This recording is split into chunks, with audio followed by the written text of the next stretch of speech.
On today's Minute of the Apes, which one of us is a cybersecurity expert here? The what? Take your stinking paws off me, you damn dirty ape! Exercise with an ape maker, human down. It talks. You're the keepers of the divine bound. It is our only reason for survival. We are determined to know what the apes want, war or peace. The only good human is a dead human!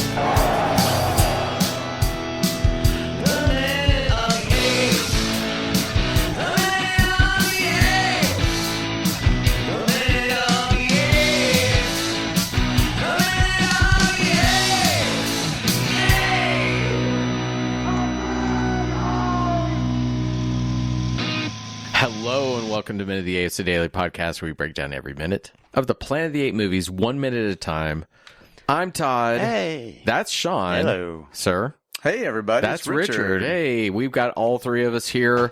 We are up to minute Tuesday, 92. yeah. I had to actually look at my minutes See because where we are. I told the guys I kind of actually numbered my minutes A the little same off. thing. It was literally, I had two 91s, and so I went through to correct. I was like, so we're on minute 92. Yes. Sean, tell us what's going on with minute 92. All right, we start minute 92 with Hasline entering the ship while we see Cornelius above him, and ends with Hasline looming over Zira and her baby. So this is another minute where it's mostly sound effects. There's little music. I don't even know if there's any dialogue. I don't recall. But let's take a listen to minute 92 of Escape from the Planet of the Apes.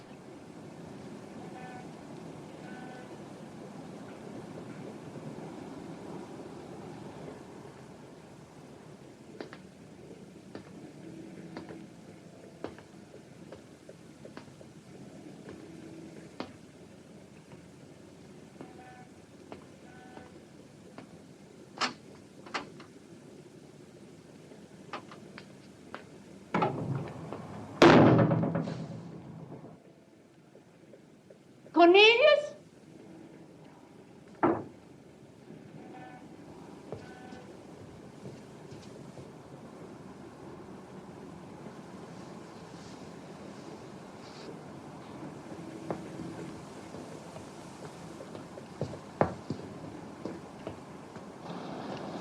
Cornelius?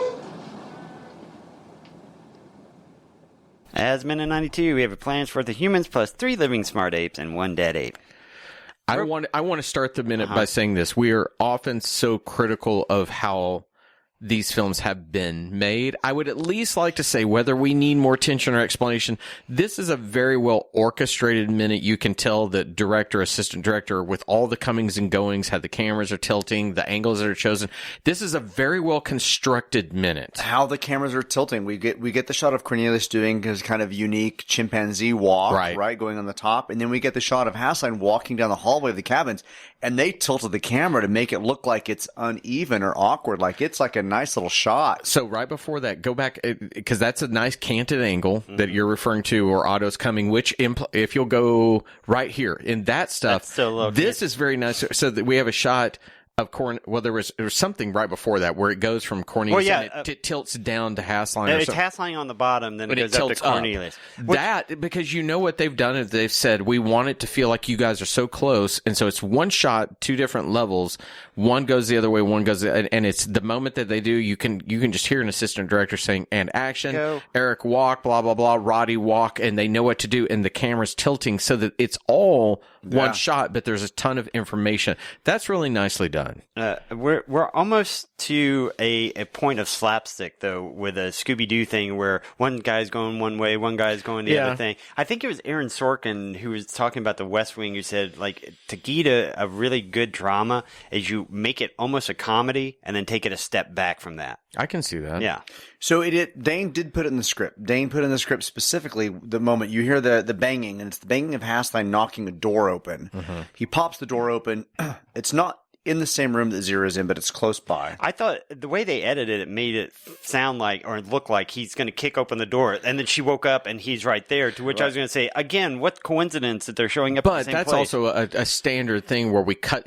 You go back to Silence of the Lambs, the very end of it, where you kick one door and then we're over here. It's a different building. You think you're going, but you're not in the same place. So that's kind of, I agree with you, but I was like, oh, pretty typical. Yeah. So in the script, it says, approaching a closed companionway, it's stuck, and he pushes it with his foot.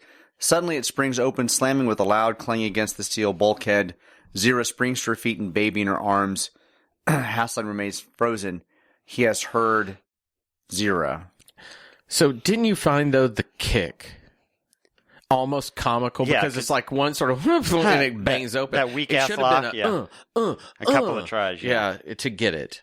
So still in this minute, we're about 40 seconds in, we then see Cornelius, who's now on a floor 1 or 2 floors above, walking up. He has not reacted to the kick. So in this movement, Hasline kicks the door open. Zira reacts to it because she's on a floor above. And then a floor above that is Cornelius, who did not hear the door slamming. He's still unaffected by this moment. And that was a little awkward to me. I needed Cornelius to hear it. Yeah, or not I agree. hear it. Like, it needed to be a little more... They're all on the same page. They know something's going on there. a little more obvious that he did not hear the sound because he's walking casually. You see Hasline look up as if, did anybody hear this? Did anybody hear this? Right, look over his shoulder, anything like that, just to make sure. But again, from Can you show me the shot right after he kicks the door? The door opens, and I want to see him. Do you mind getting to that? Yeah, here I am. Because I just have a question I didn't even think to look at. And we're watching. Zira reacts to the sound. Otto's standing there, and he's trying to calm the door. Here's where I find missing at that point. That, when he kicks the door and the sound goes, should be the moment he pulls the gun, because he now knows the shit's about to hit the fan. He knows he's giving himself away, but instead he's being calm, like he can somehow hide it. To me, it's the wrong, especially with the character you've created. He's willing to bring the gun. He needs to pull the gun at that point. He knows, here it comes. That would have been a really good moment. So Cornelius is now walking above, unaffected by the fact that the sound. Zira is responding to the sound. Zira grabs Milo and picks up Milo. And we still see Hasline trying to be quiet.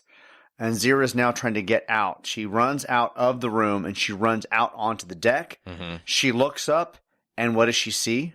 Hasline.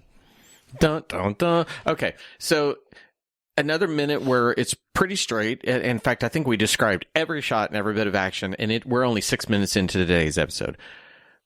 So it left me with, what do we talk about here? And I really mean this.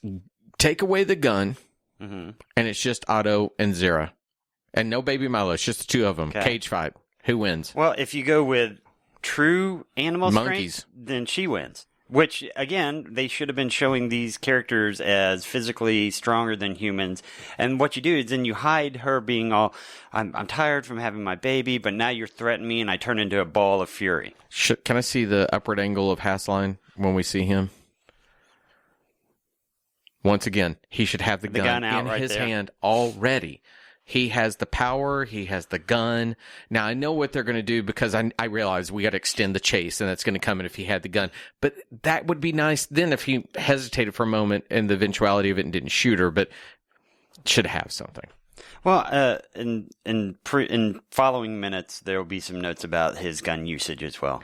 Well, I also think that his stance is a little interesting. They're fighting against each other, and he's standing there very nonplussed, sort of just swaying a little bit as he talks. It's almost like he should have his hands like he's ready wherever she may run to block her. That he's ready to go.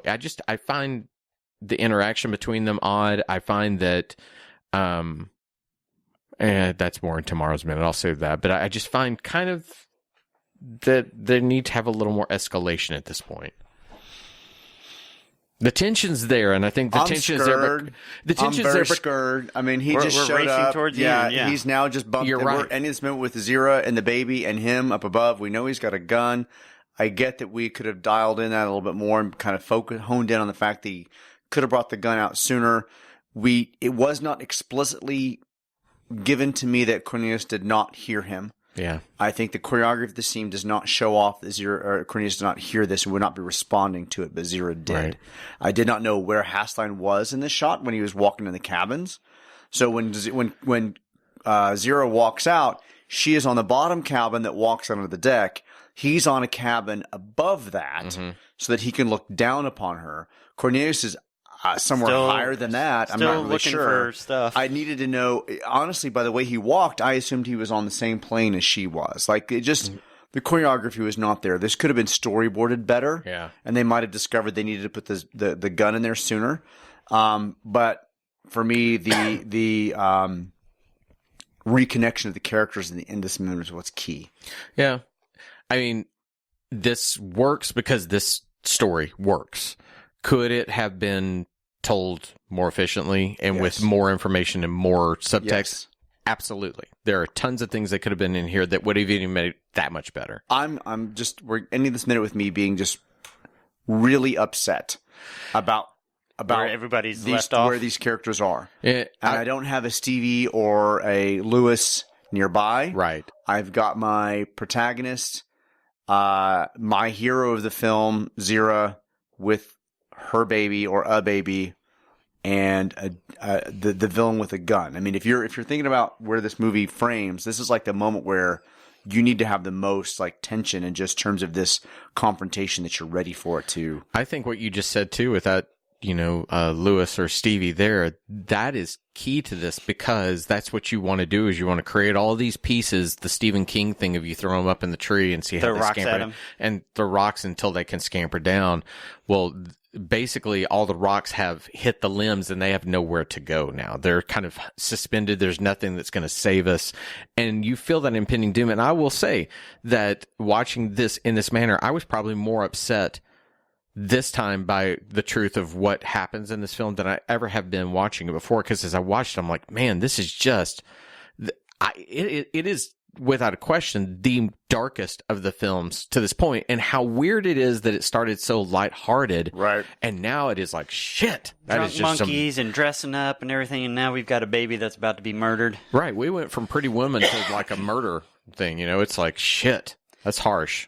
Well, I mean, Pretty Woman, just remember, she was a prostitute. She was giving ups. That's not the best movie in the world for kids. But you know what I'm saying is that hello, street worker, come stay with me. Okay, it was originally called $3,000 and it was a dark movie. Yes, I know. However, they Disneyfied it, and it's basically a Cinderella story of a prostitute. But you know what I mean? As far as they went shopping. It's all about getting better, and it would be like if they took that movie and killed her at the end.